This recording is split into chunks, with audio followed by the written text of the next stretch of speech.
Hey, I'm Mike Matthews, and this is Muscle for Life. Thank you for joining me today to hear from Anna, who read my book, Thinner, Leaner, Stronger, and then followed the program, used what she learned in the book to lose over 85 pounds while also gaining about 20 pounds of muscle and getting seriously strong. Her numbers are impressive, as you will hear in this podcast. And before finding me and my work, before finding Thinner, Leaner, Stronger, Anna was about 200 pounds. She had pain all over her body from being overweight. She had symptoms of pre-diabetes, and she didn't know what to do. She had tried various fad diets and fad exercise routines and obviously wasn't getting the results she wanted. And fortunately, she still wanted to make a change. She just didn't really know what to do. But then her brother read Bigger, Leaner, Stronger and started following the program and getting great results. And so her brother then told her, hey, you should either read Bigger, Leaner, Stronger, or Mike has a version of it for women called Thinner, Leaner, Stronger. Maybe you should check that out. And that's what she did. And then, of course, she learned about energy balance and macronutrient balance and progressive overload in the gym and why it's important for women to train similarly to men and why that doesn't make women bulky and so on and so on. And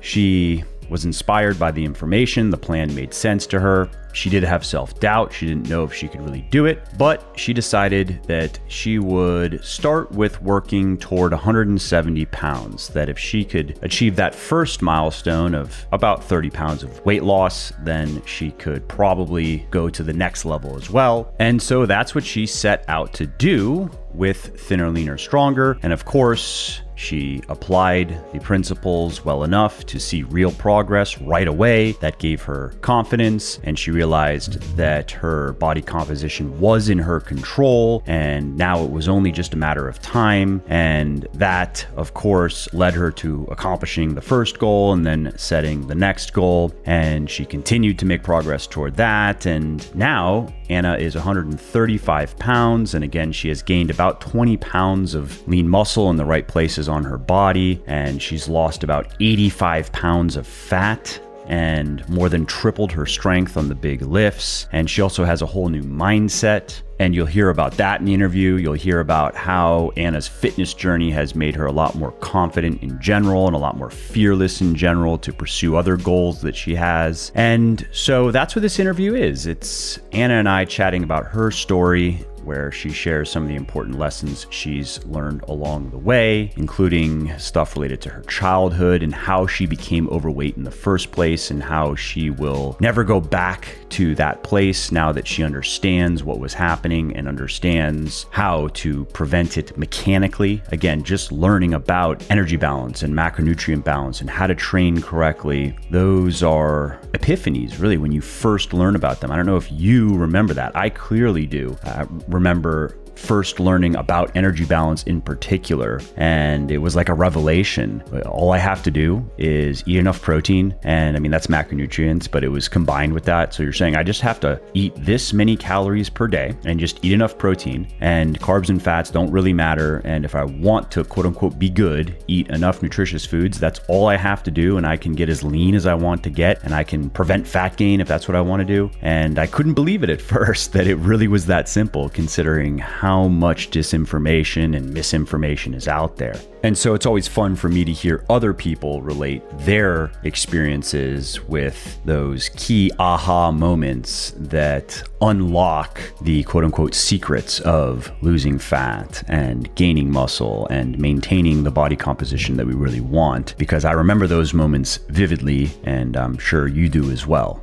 Also, if you like what I'm doing here on the podcast and elsewhere, definitely check out my health and fitness books, including the #1 best-selling weightlifting books for men and women in the world, Bigger, Leaner, Stronger, and Thinner, Leaner, Stronger, as well as the leading flexible dieting cookbook, The Shredded Chef. Now, these books have sold well over 1 million copies and have helped thousands of people build their best body ever, and you can find them on all major online retailers like Audible, Amazon, iTunes, Kobo, and Google Play, as well as in select Barnes & Noble stores. And I should also mention that you can get any of the audiobooks 100% free when you sign up for an Audible account. And this is a great way to make those pockets of downtime like commuting, meal prepping, and cleaning more interesting, entertaining, and productive. And so if you want to take Audible up on this offer, and if you want to get one of my audiobooks for free, just go to www.buylegion, that's B-U-Y, legion.com/audible,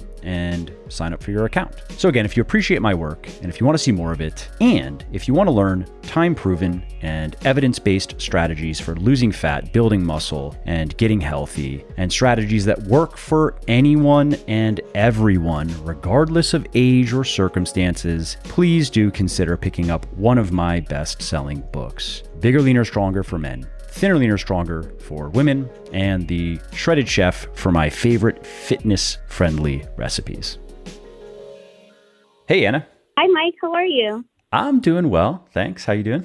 I'm doing great. Thank you for asking. Cool. So here we are to talk about your story. These episodes are fun for me. I do one every few weeks or so. And it's nice to hear just personally from someone how, I would say, I mean, there's my work, but then just how fitness, how big of a difference it can make in people's lives. It is a lot more than just the physical aspect of like, okay, now I like how I look more. Like, sure, that's cool, but there's a lot more to it. So it's always fun to hear how it has impacted different people in different ways. And so where I think it would make sense, I like to start these discussions with maybe just a quick snapshot of what you have accomplished so far, kind of like your before and after. And then we'll rewind and we'll start at before you found me and my work. What was going on? What issues were you dealing with? What were you trying to accomplish? What was working for you? What was not working for you? And then kind of just move forward to how you found me and my stuff, and then how things changed after that. Mm-hmm. So yeah, let's start with, again, just a quick kind of snapshot of your before and after. Like, what have you accomplished so far? And that can be, of course, the simple maybe numbers of things like, oh, I lost this amount of weight and I gained this amount of strength, but also can be other maybe wins that you've had that aren't strictly just I like the numbers that I see more now, you know? Mm-hmm. Okay. So thus far, I have lost 85 pounds of fat. I have gained 20 pounds of muscle. I have gotten incredibly strong. My conventional deadlift is at 275 for 4 reps. My bench press is at 135 for 3.5 reps. My squat is at 225 for 4 reps. My hip thrust is at 420 pounds for 5 reps. And my character has changed a lot too. I used to be very anxious. I used to be afraid. And now the barbell has taught me how to be fearless, how to be a doer, not just a dreamer, and how to seek after my dreams and believe in myself more. I love that. And how specifically has that manifested? Like, what are some of those goals that you have? It sounds like there are some things that maybe you were procrastinating on or debating whether you actually wanted to do. Yeah. So in the beginning, I just didn't know what to do. But after reading your book, I trusted everything you said. And without seeing the rewards in the beginning, I just said, I am going to take baby steps forward. So I started lifting and I was very weak. My lower back was not flexible at all. My body was hurting every single day, but I kept trying and I kept trying and I kept trying until I started getting stronger and I started getting leaner. And my goal then was to get to 170 pounds because I started at 200. And one day I got to 170 pounds and I was incredibly strong. And I said, okay, well, what is stopping me now from going forward? And at 170 pounds, I already knew that if I put my mind into something and I just pushed forward without knowing where I was going, but just envisioning that my goals could become true, that they eventually would. So now I am at 135 pounds. And yeah, this is where we are. That's great. And it makes me think of just how powerful making some progress toward a goal is. It makes me think of the tiny habits concept that I believe it's BJ Fogg is his name. He's a professor. I think he has a book, Tiny Habits. And then there was a previous book by another author. I think it was Mini Habits. But this is just this idea of if you have a goal and you just start moving toward it and you start with something that is small enough for you that there's really no doubt in your mind that you can continue with it. It's just interesting because having heard from so many people over the years who started off in a similar place to you where they had a lot of self-doubt and they were not very confident in their abilities to do many things or to strive toward things that they wanted, whether it's a certain type of body or level of fitness or maybe something in the work sphere or whatever. And then by just starting on often, obviously, it's fitness is the first thing, and just picking something that they can do and then doing it consistently. It's cool how quickly you can progress as a person as well. Like it helps build character as well as muscle and strength, I guess you could say. Yes, 100%. I'm curious, how did you even find me and my stuff? Oh, okay. So I was overweight my whole entire life, ever since I could remember. At 9 years old, I started my first diet. It was horrible. Wow. I'm curious, at 9 years old, what does that look like? Oh my gosh. I wasn't allowed to eat any carbs. I wasn't allowed to have any sweets. So I am from Bolivia in South America. And there was this company that was advertising that they were helping people lose a ton of weight. And my mom, seeing that I was the only person overweight in my family, was very concerned about me. And she paid tons of money for me to be working with these trainers and dietitians. So the diet was 0 sugar, 0 carbs, pure protein. And in the morning, I would have vegetable broth with saltines. I couldn't eat more than 4 saltines. This is like out of a bad movie. Yes. And I was only 9 years old. I know. Still. It's wild. So I was very diligent because I wanted to make my mom proud. So I lost the 20 pounds I needed to lose in like 1 month or 2 months. And as a reward, my whole family took me out to eat hamburgers and French fries. And I gained 40 pounds after that. Wow. And then I just kept gaining more and more weight over time because I just didn't know how to eat. I'm curious, at that age, how are you getting access to enough calories to gain that much weight? Was that just the type of food that you had at home, or were... So at home, my mom was a very good cook. She made breakfast, lunch, and dinner, always choosing vegetables and fruits and everything. But I would eat out a lot with my dad. Okay. So he would give me whatever I wanted. If I was like, I want McDonald's today, even though I already had dinner, he would go and buy me McDonald's. And also there was a lot of pressure in my household with my parents' relationship at the time.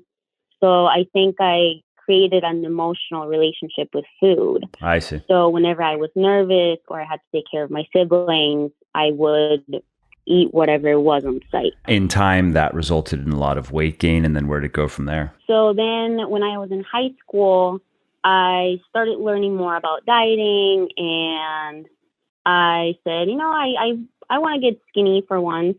So I started doing the chicken, rice, and broccoli diet, 1,200 calories. I lost the weight.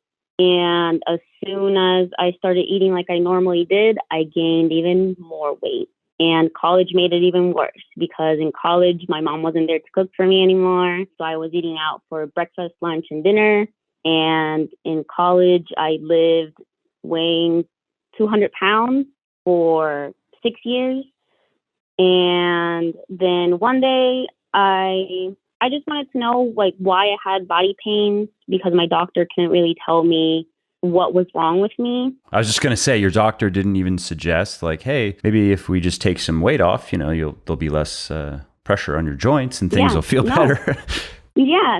I was 200 pounds and I was crying from all the pain that I was feeling in my body. I would lay in my bed sometimes through the night, just feeling so much pain in my lower back, my knees, my shoulders. And I would tell my doctor about it, and she prescribed me medication that I had to take every single day. For the pain, like pain meds? Yeah. but she wasn't even guaranteeing that my pain would go away. So that's when I said, okay, I need to put a stop to how much I weigh, and I need to do something about it. So I started doing research on my health background. And, when it came to cholesterol, everything was good. Blood pressure, everything was good. And then I see this little chart in red saying obesity type 2. I was like, what? I thought I was pretty healthy. What is obesity type 2? What is that? And why is it red? So I started looking into it, and it said that you are more prone to heart disease, that you can get diabetes. And I remember that I also had some rashes on the back of my neck and under my armpits. And I looked that up, and it said that that's a sign of early diabetes. And that's when I said, no, I need to do something about this. I need to change my lifestyle. And I remembered that my brother was a pretty athletic person. So I called my brother and I said, hey, can I join you at the gym? Can I just go to the gym with you once? And can you teach me one thing or two about dieting? So I joined him at the gym, and I was very inspired to get stronger then. And as I started weightlifting, I would ask him tons of questions about food, because social media always has something to say about dieting and food and everything. And his response was always, get thinner, leaner, stronger, because he had read Bigger, Leaner, Stronger, and that had helped him. And so I would go up to him again, and I would say, hey, is sugar in an apple the same as sugar in ice cream if they're both the same calories? And he would say, get thinner, leaner, stronger. So I got to the point where I was like, okay, he's not going to answer any of my questions. So I am going to buy that darn book that he's telling me to get every single day. Tough so love. I bought it. Yeah, I know. I bought the book. It came here in 2 days, and I started reading it. And I started reading about progressive overload and flexible dieting and all these things that didn't sound horrible. For once, I was looking at food differently, and I love hearing everything that you had to say about how it is possible to lose weight eating pizza if you want, right? But if you want to feel more satiated, you can eat potatoes and better proteins and more nutritious foods, so you feel more full. So I started looking into that in my own, and I started looking for foods that would make me feel more full, and I started adding volume to my food. So I started eating more quantity but less calories while doing progressive overload at the same time. What were some of your, and they're probably still foods you like to eat, I'm sure, but those types of foods, finding the ones that work for you, and that really it's like the ones that you like are particularly useful, right, when you're cutting, just because you have fewer calories to work with. But what were those foods for you? Like, what were your go-tos? What did your meal plan tend to look like? So my go-tos are always changing. I always get obsessed with one thing.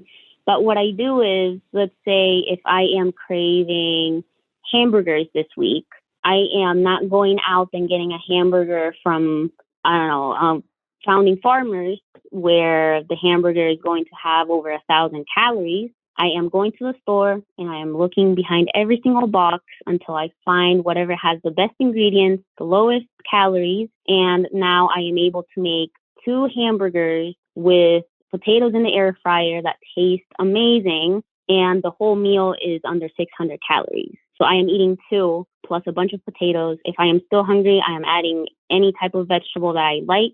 And that's how I stay on track. And that's how I also don't feel cravings anymore. Because you know that really, regardless of what it is, you can eat it, you can make it work. And so if the craving were specifically for pizza, for example, then you would know, like, all right, how many calories do I want? Like, what are we looking at here? Okay, how do I want to make that work? And many people have told me over the years that just this process that you went through has allowed them, because they know that there are no restrictions, there are no arbitrary restrictions, that it has just improved their relationship with food, where now they are sometimes, if they really want, like you're saying, like, I really would like to have some hamburgers this week. And so they do it. And then other times, let's say they're dieting and they're like, I'd really like to have pizza for dinner, but they know like, I don't really get satisfied with like one or two slices. I really like to eat like the whole thing or half of the pizza. And, I could do that, and I look at the numbers and is there something else maybe like, oh yeah, maybe pasta. Oh yeah, let's do some good pasta, and I can work with the calories a little bit better, and it allows me to get some extra carbs in. And just like you said, then the quote unquote cravings are just not a problem anymore because they're in control of them, Yeah. And also, whenever I used to eat the whole entire large pizza and the milkshake, I would still be hungry later. But now, since I'm nourishing my body so well, from the carbs to the healthy fats to the protein to the vegetables and the fruits, my body doesn't feel cravings anymore, to the point where I can choose what I want to eat based on what I want to put in my body. It's not my body dictating what it needs. It's not my body telling me you need sugar now and you need to go get it now. And that's the best feeling ever. Just feeling that I am in control of my body. It's not my body controlling me. Yeah, that's a great point. And I think it's something that I've experienced, everyone listening has experienced if they've gone through the process enough, if they have eaten this way. I can't say that I'm trying to think with a lot of the people over the years, probably within the first couple of months of doing it consistently, they experience that shift from the more emotional, just emotionally driven eating to the more, you could say, intellectually driven or rationally driven eating. And the emotional component may not go away entirely, but it becomes like the volume goes down from like 95% to 10%. And so it's not hard to ignore a whisper, for example. It's a lot easier than a scream. Yes, 100%. And at the same time, like you said, rationalizing it and knowing what's in your food makes you not even want to eat the bad stuff, right? Yeah, because right now I could be craving a milkshake, for example, and I know that if I go get a milkshake at Chick-fil-A, it will have tons of sugar in there, not a lot of nutrients. I will still be hungry, but I know that I can grab my Plant Plus downstairs in the kitchen, make it with PB2, half a banana. It will be bigger than the milkshake that I would get at Chick-fil-A. It will have less calories. It will taste just as great, and I will feel great because it has everything that I need in it.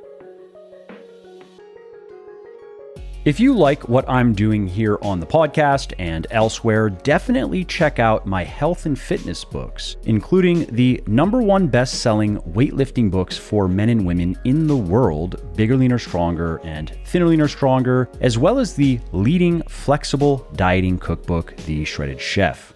So let's talk now about your training. How had that process gone? Yeah, so at first I started incredibly weak.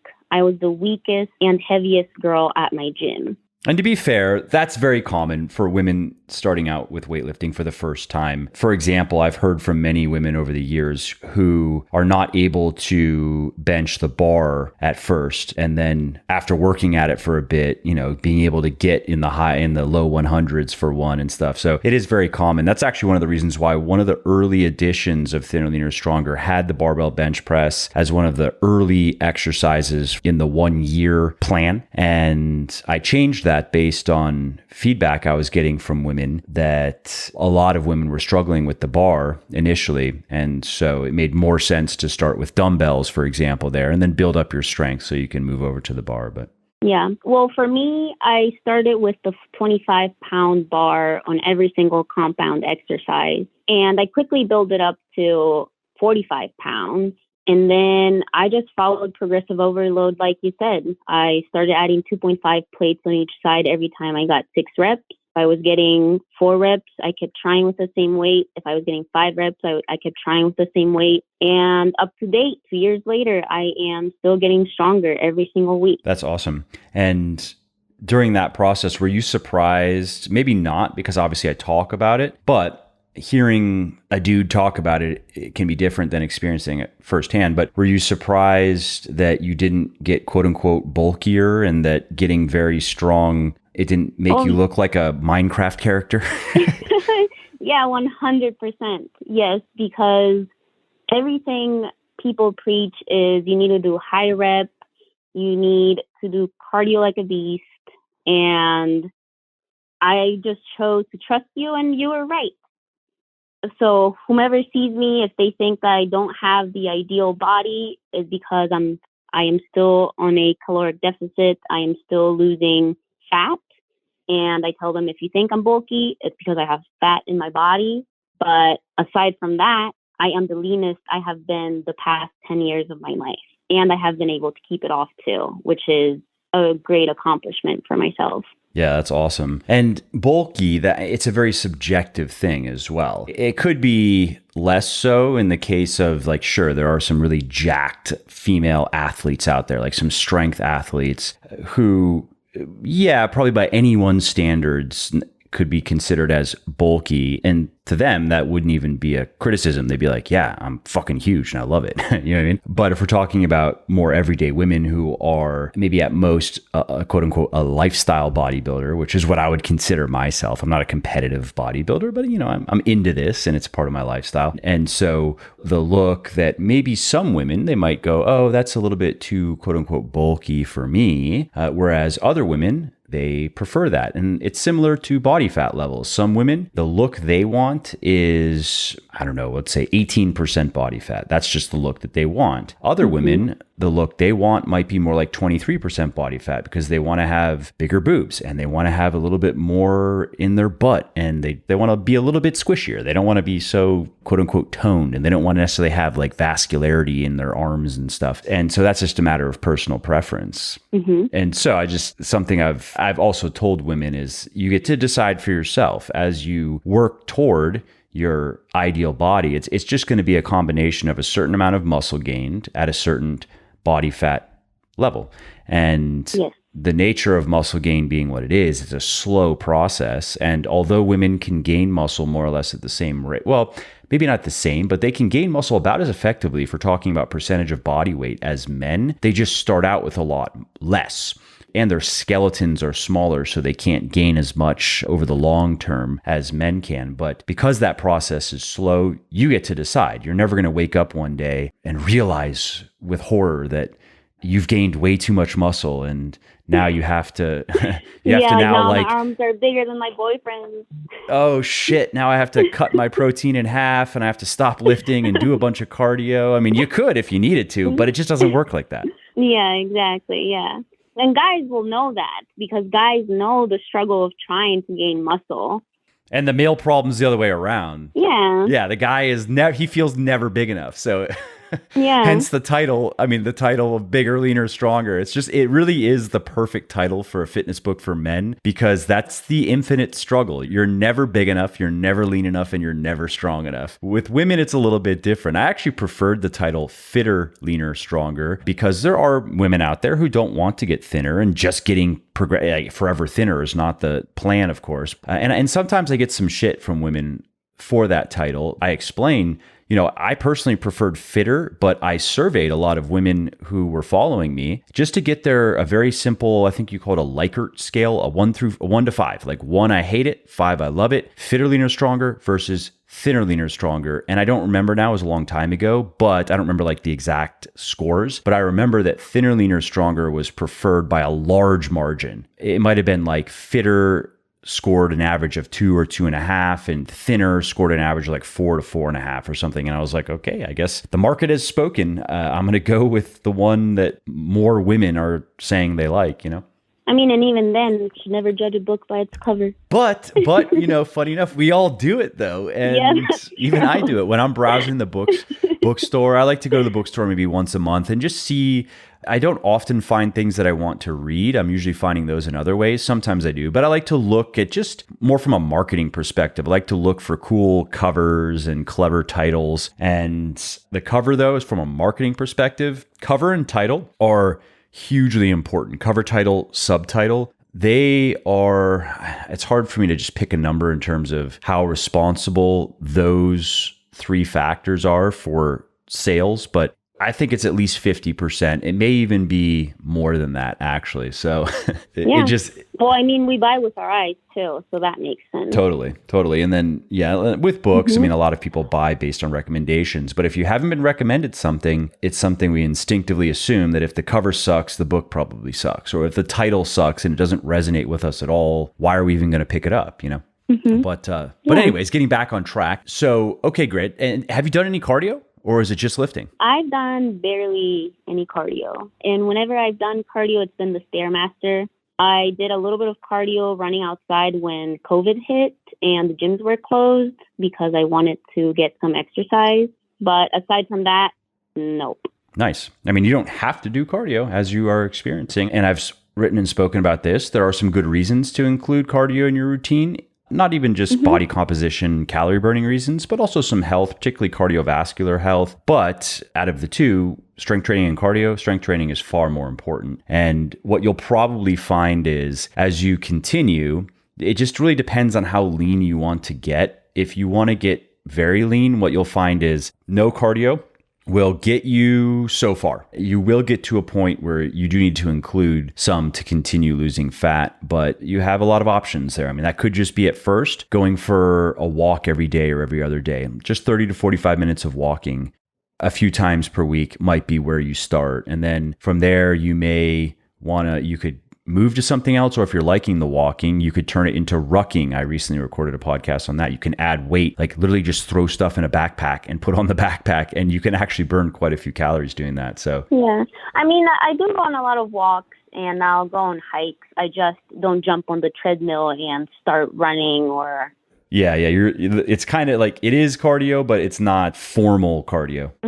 Yeah, because for me, one of the biggest things I was scared about with my weight loss was having loose skin. And I remember reading one of your podcasts where you were talking about it and saying how weightlifting could prevent that. And so I have been taking my weight loss very slowly. I cut and then I do maintenance and I focus on getting as strong as I can. And then I cut again, keeping my strength. And thus far, I don't have any loose skin. And I have been losing a pound a week. Sometimes I stay the same, but I know I'm doing things right. And my jean size starts going down still. So my priorities are getting my food straight, doing my progressive overload, then doing abs. And then if I still have time, then I'll make some room for a little bit of cardio here and there. Nice. And how are you setting up your deficit periods and then your diet breaks? I'm sure some people who are also in the process of or about to start the process of losing a lot of weight will be interested because, of course, that's a common concern with people who are going to lose a lot of weight. So I have been going on deficit for every 10 pounds. Okay.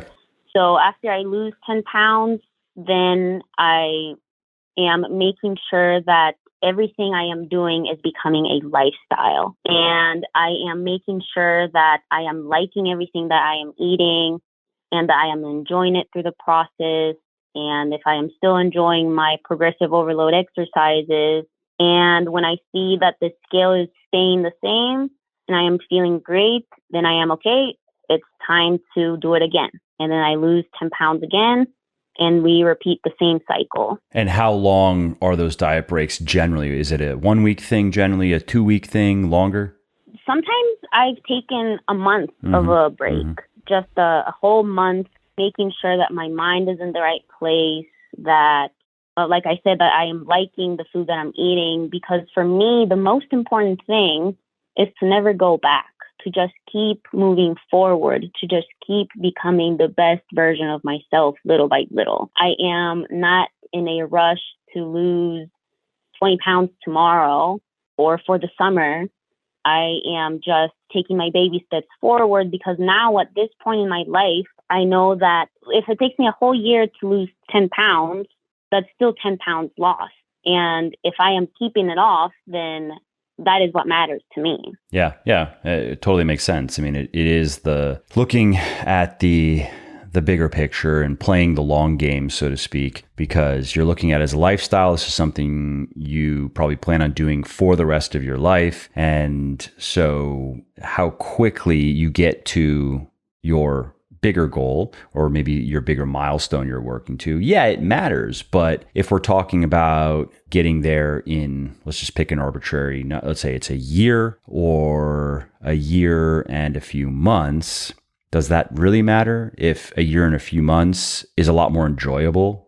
No, of course not. You actually, if you even had it nailed down to specific numbers like that, you probably would still choose like, I'll just stay with it a little bit longer and enjoy that process more because I know that this is something I'm going to continue doing for a long time. Mm-hmm. Where are you? So right now I am at 28% body fat and I want to get to that 18 to 20%.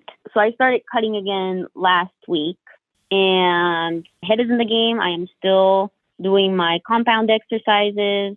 I might be adding a little bit of more Stairmaster in there. But yeah, I'm ready to lose those 8% of body fat. Nice. That's great. And you know something else, just considering how strong you are, because you're very strong for a woman. There aren't many women who, I wrote and spoke about this recently. That's for most women probably going to be about as strong as they will ever get, just regardless of how long they work at it for. And for men, for example, I've mentioned this quite a few times that 3, 4, 5 is a good, it's a good target to work toward. Most men can get that strong, which is 3 plates, 1 rep max, 3 plates on the bench, 4 plates on the squat, and 5 plates on the deadlift. There are, of course, men who can get stronger than that. And I'm talking about naturally, and there are men who can get a lot stronger. But for women, it's around your numbers, actually, where you're at right now, which is pretty impressive. And you may, if you haven't checked out Beyond Bigger, Leaner, Stronger, which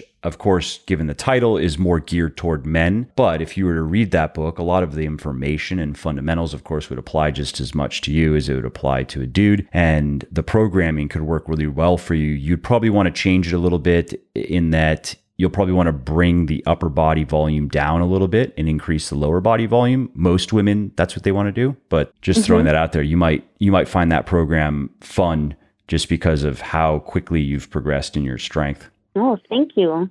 Thank you. I really appreciate that. My brother has Bigger, Leaner, Stronger. Yeah. And then so there's a sequel to that called Beyond Bigger, Leaner, Stronger, which is really meant for, it's meant for intermediate and advanced weightlifters. And again, the title, it's geared, and the book is geared toward men. It's kind of written to men, and I will create a female version of it. But in the meantime, for any women listening who, I would say it applies to any woman who has gained, let's just say she's gained probably at least her first 10 to 15 pounds of muscle, and she has achieved intermediate strength standards, which if you're curious what that is, head over to legionathletics.com and search for, I believe you can search for strength standards, and you'll find an article that has some charts and you can see how you stack up. But if you're a woman who has gained a bit of muscle and who's pretty strong now, then I would say that book is going to be useful. Again, even though it is not specifically tailored to you, to females, but the information, a lot of it is just the fundamentals of like, okay, how do you go from your newbie gains are over and progress has slowed down? How do you continue to make progress and approach your genetic potential basically for muscle and strength? So I will create a version of that book for women, but the biggest changes will probably just be in the programming. Again, most women are going to want something like hip thrusts in the workouts, whereas most guys don't really care about that. Most women are going to want to train their lower body with a bit more volume than their upper body. They're going to want to basically max out probably their lower body volume that they can do safely and effectively every week, at the expense of not being able to max out their upper body, whereas most guys are the other way around, you know? Yeah. But a little tip, if you end up checking it out and trying it, let me know how it goes. Oh, yeah, 100%. I appreciate you again taking the time to share your story. I think it's awesome. Great job on everything you've done so far. Definitely keep up the good work. Keep me posted. You can always, as you know, shoot me an email. And if you read, by the way, if you do read Beyond Bigger, Leaner, Stronger, and you are not sure how to change the programming, you can also email me, and for any woman listening, you can just email me, mike@musclelife.com. And at this point, I have a copy paste reply because I've gotten asked many times, but it breaks it out, and here's what I would do. If I were like working with you, here's where we would start, kind of thing. Thank you so much. Yeah, I appreciate it again. All right, well, that's it for this episode. I hope you enjoyed it and found it interesting and helpful. And if you did, and you don't mind doing me a favor, please do leave a quick review on iTunes or wherever you're listening to me from, in whichever app you're listening to me in, because that not only convinces people that they should check out the show, it also increases search visibility, and thus it helps more people find their way to me and learn how to get fitter, leaner, stronger, healthier, and happier as well. And of course, if you want to be notified when the next episode goes live, then simply subscribe to the podcast and you won't miss out on any new stuff. And if you didn't like something about the show, please do shoot me an email at mike@muscleforlife.com, just muscle, F-O-R, life.com, and share your thoughts on how I can do this better. I read everything myself, and I'm always looking for constructive feedback, even if it is criticism. I'm open to it. And of course, you can email me if you have positive feedback as well, or if you have questions really relating to anything that you think I could help you with, definitely send me an email. That is the best way to get a hold of me, mike@muscleforlife.com. And that's it. Thanks again for listening to this episode, and I hope to hear from you soon.